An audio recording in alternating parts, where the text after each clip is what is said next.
Okay people, today I'm going to be walking you through my 4-piece Sentry Sniper PvE build as requested on the live stream. It centers around using a sniper rifle against NPCs to achieve very high critical hit numbers, especially to the head, and allow you to excel through content very quickly. I'll be talking about it with a bolt action sniper, with a semi-auto. I'll talk about a lot of different weapon talents that you can use. I'll cover all of my gear, and then I'll kick it over to some live gameplay. I'll begin with my two high ends, and I'll start off with my chest piece. Now, it's important to note that this is not the Luray Barrett chest piece. It's actually a Reckless Gunslinger vest. I believe that this is the best in slot for this particular build, though if you have the Luray Barrett chest piece and you want to run it, that is acceptable as well. Now, Reckless increases all damage output by 8% and increases incoming damage by 10%, but there's a variety of reasons why you're not only going to be taking reduced damage, but you're able to frequently pop your heal with certain specs, so this is not going to be a huge issue. You will also note that I have spec'd primarily into firearms. I do not have very much stamina or electronics. I just have enough to unlock my gun talents. And almost all of my main stats are in firearms to create tremendously high base damage with my snipers, and thus increase my damage to the head and progressive crits to allow me to clear NPCs faster. Now, on my chest piece, I have armor and damage to elites. I would prefer damage to elites, and I would recommend that to anyone out there that's trying to clear faster, but you can roll health if you do worry about your toughness a little bit to some degree. Now, damage to elites will excel at clearing content, however, health will keep you alive longer, and ammo capacity is very important here as well. I do have a very nice firearms roll. It's important to look for over 1250 in all categories on any main stat roll in any piece of gear. However, if you cannot achieve that, it is not completely essential to the build. You are going to have tremendously high base damage no matter what you run, even if you get very low rolls on the main stats on all of your gear.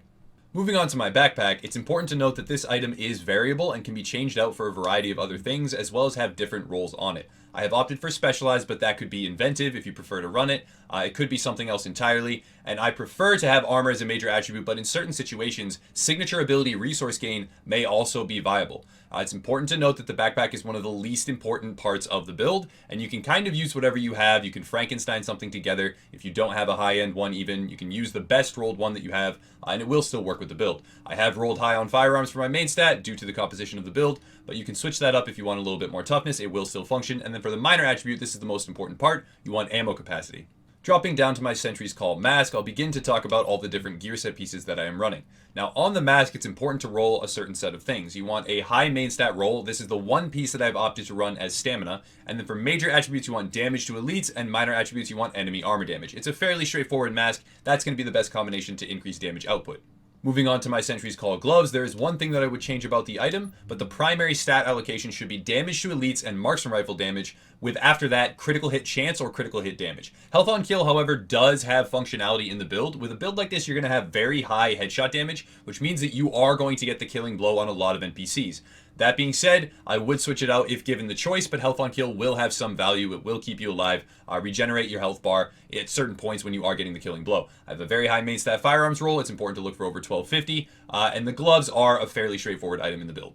Moving on to the knee pads, we have a very specific set of attributes that we do need to roll here. The first is a major attribute of armor. Now, this is such a large chunk of armor that it can't actually be ignored. I have run the build using crit damage or something similar, but it does make you too squishy to actually function, and a lot of NPCs will still drop you. I've kind of struck the perfect balance here with about 224 toughness. It does get the job done, so it is important to roll armor here. And then for minor attributes, you want enemy armor damage. As much as you can possibly get. This will increase your damage to NPCs. If you do take it into PvP, it will also be cross-compatible there. It's a very valuable minor attribute to have at this time in patch 1.5. And then for a main stat, again, as high as possible. Last but not least, we have the Sentry's Call holster. This is an extremely straightforward item in any build right now in patch 1.5. You want as high main stats as possible, and then armor as a major attribute. Nothing else is going to serve you better. Now we get to the weapons, and this is where the interesting parts of the build start to come forward and where there's a lot of versatility. I'm going to start off with this M700 Carbon. Now, I have chosen to run Prepared, Ferocious, and Competent because I believe this to be the best combination in PvE for increasing your damage output. Prepared because you're going to sit on the back line whenever possible. Ferocious because it is going to directly translate to more damage against named enemies or elite NPCs, which is the majority of the high-end content, you know, the top tier of difficulty in this game right now. And then Competent because it triggers with Booster Shot on cue to give you burst damage, and also is extremely potent and active almost all the time if used properly, as well as not being situational, and you do not have to be elevated like the M700 intrinsic built-in talent elevated. I believe Competent is a great choice. If you can find a gun just like this, you're going to have a very, very solid piece of equipment in PvE especially, and it does have utility in PvP because of Prepared and Competent.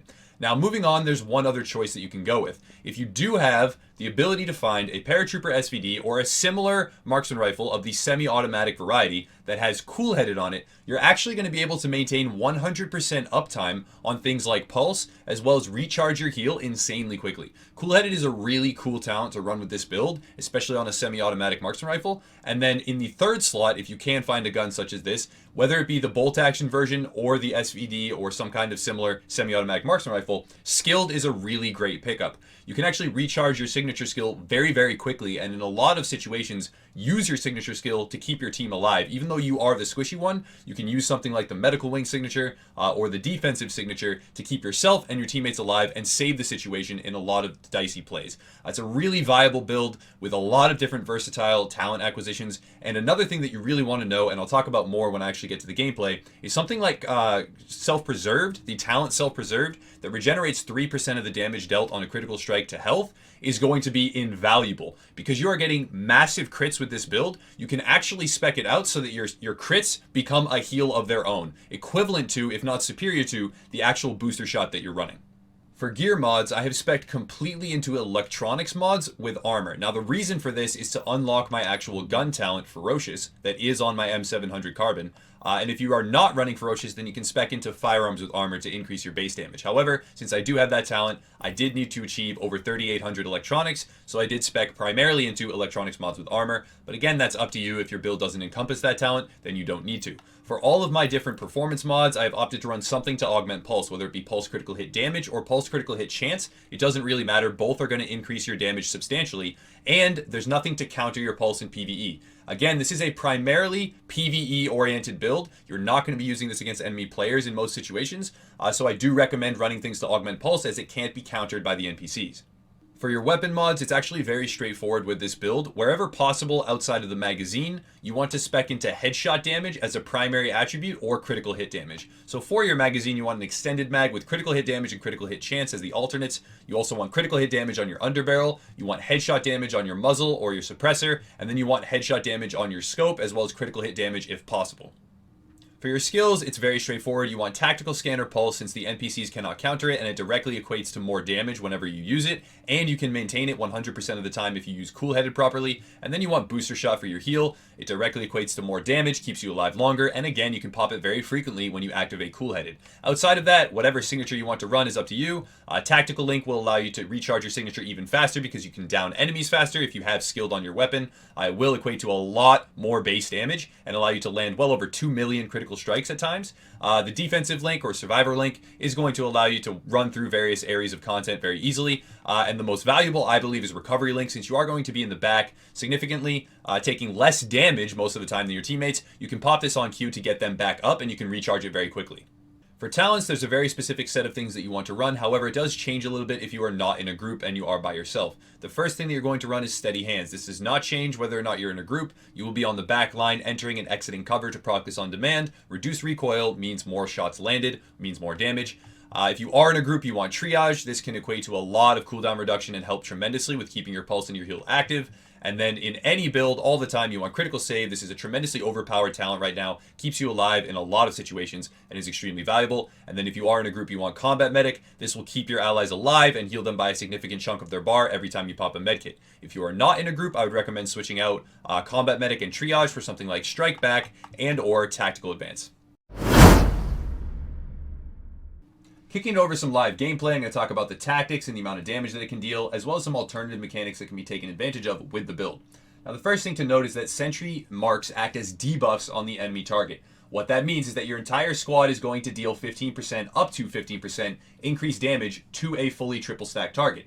Now, this means that unlike a lot of cookie cutter DPS builds out there, that don't offer any form of team utility and are purely selfish and only serve to give the user more damage, this Sentry build actually makes a huge difference when working with a squad and benefits them a great deal. It's something that is very valuable, and if you are going to matchmake with random players or something similar, I would recommend using a build like this as it provides more utility and overall is a much better thing to queue into than everyone running the same kind of style cookie cutter DPS selfish build. Now, once you have triple mark to target, it can serve as a non-verbal mechanic to tell everyone to focus that. It has a tremendous amount of utility, like I said. And since you are going to be hitting well over 1 million with a bolt action sniper, it can take advantage of the talent self-preserved in a really, really unique way. If you are able to get a crit of over 1.2 or 1.5 million with this build when you've snapshotted correctly, the self-preserve talent with 3% of the amount of damage dealt returned as healing will actually function as its own individual heal every time you crit. And that's a big deal. That can keep you alive even though you are very squishy. As you absorb incoming damage, if you get a few crits, since you can maintain your pulse almost 100% of the time, you will be able to get a lot of crits because it has that additional pulse critical hit chance on said pulse if you've augmented it properly with your performance mods. That means you can constantly have large chunks of healing incoming. Now, switching over to a semi-automatic sniper rifle to demonstrate those mechanics, you are able to fire extremely quickly. You can mark faster. You can proc cool-headed extremely quickly, and again, maintain 100% uptime on pulse.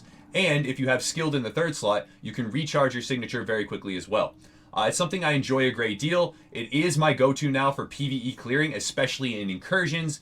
Anywhere where I have a squad or I'm forced to, work with a squad to do the content, I will be busting out this Sentry build. It benefits the entire team, has a lot of damage, a lot of utility, and when used properly, you can recharge your signature, you can actually heal yourself for large amounts, and there's a lot of different ways that it can be utilized. It does require a little bit of an adjustment to your tactics. You can't run up, you can't do the same sort of run and gun face tanking methods that I normally would with something like Alpha Bridge or something like a Nomad Tank AR build. There's a lot of different reasons why you have to stay in the back. You have to make sure that you're keeping your teammates around you, that they're supporting you, and then calling out what you want to focus fire, when you're moving, when you're pulsing, etc. But it does have a tremendous amount of utility. I enjoyed it a great deal, and a lot of people were requesting that I make a build about this ever since they saw it on the live stream, so here it is. Now, outside of that, if you guys want to support the channel in any way, please check out the links below. I appreciate you guys being here, and I will continue to make builds, so if you have a suggestion for future build videos or ideas in any sense or way or capacity, please check out the links below. There is a link to the Dropbox folder, or leave a comment below the description, and I will try to get back to you, or make the build, or somehow talk about and discuss those mechanics with you, because I am always trying to expand the upper echelon community, improve what it has to offer, and we hope to do so much more in the future. So again, guys, thank you for watching, and have a nice night.